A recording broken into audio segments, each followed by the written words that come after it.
Hey everybody, how's it going? It's the Daily Shooter, and today we're going to be talking about how Smith & Wesson is being forced to move out of Springfield, Massachusetts after being there for 169 years. Let's talk about it.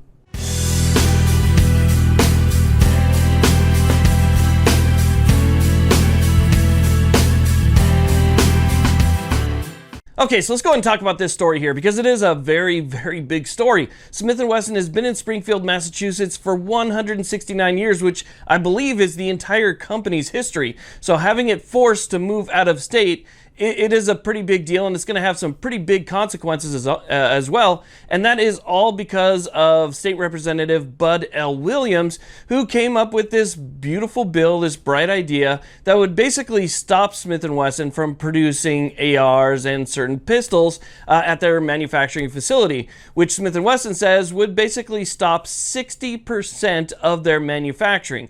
Obviously, they're not going to take that type of hit, so they're leaving. Now, from all the reports I'm seeing, it looks like Smith & Wesson is going to be moving to Tennessee. While that's a great move for the company in terms of moving to an area that is much more friendly to their product and what they do, and, you know, obviously things are going to be a little bit easier for them there, it's not so easy for the people that are going to be left behind. The people that had good, high-paying jobs, the people that had just good jobs, that had medical and dental, and, you know, they took care of their families. That's how they paid the rent. That's how they paid the mortgage. That's how they kept food on their table. You know, that's how they got new clothes for their kids to school. All the little things that they relied on were all revolved around that job right there.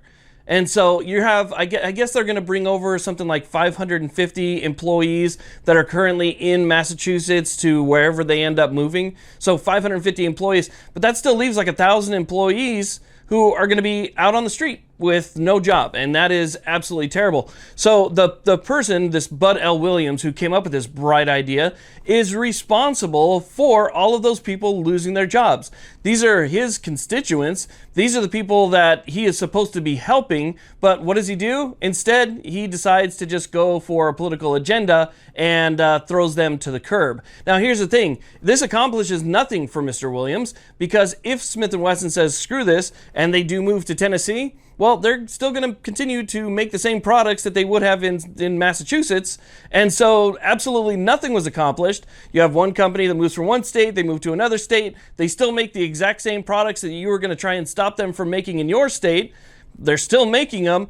The only residual from that is that those 1,000 employees plus that have lost their jobs are now without. I mean, think about the bigger ramifications on this, right? So you have a big company like that, they have manufacturing, they have raw materials. Those raw materials need to be brought in. There's truckers, there's supply guys, there's the small guys, there's the uniform companies that come in and pick up uniforms and do cleaning.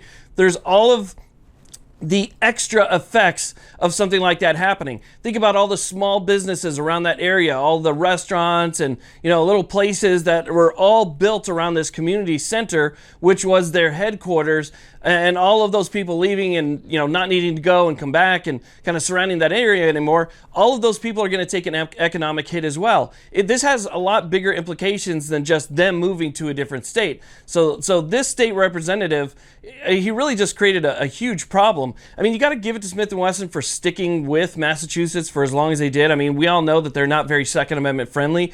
We all know that, you know, it's been just this slow decline, you know, over the last couple decades. It's just gotten significantly worse and worse and worse. So we know that it's been pretty bad, and it's really hard for a company like that to stay there, but they did. They did that. They knew what the economic impact would be, and they had employees that have been there for pretty much their whole lives. I mean, these are like full career people that have worked at this headquarters, and that means something. That has value, right? People that are that loyal to your company. And so obviously leaving didn't make sense. But now being forced because they're going to cut 60% of your product production, what else are you going to do? You have to move at that point, and that's exactly what's going on. So it's really a sad story. It's kind of a change in history since they've been there for, you know, nearly 2 centuries, and now they're going to be somewhere else. And it's just, you know, another downside to the political climate that's been created right now. It's you know you're going to see it more and more. You're going to see more people move and more people start to condense in free states, while places like Massachusetts will just move people out and start doing their own thing. Anyway, I wanted to let you guys know that's what's going on. I'll put a link to an article down below you guys can read it for yourself. I want to thank you all very much for watching. I really do appreciate it. Please like, subscribe. Have a great day.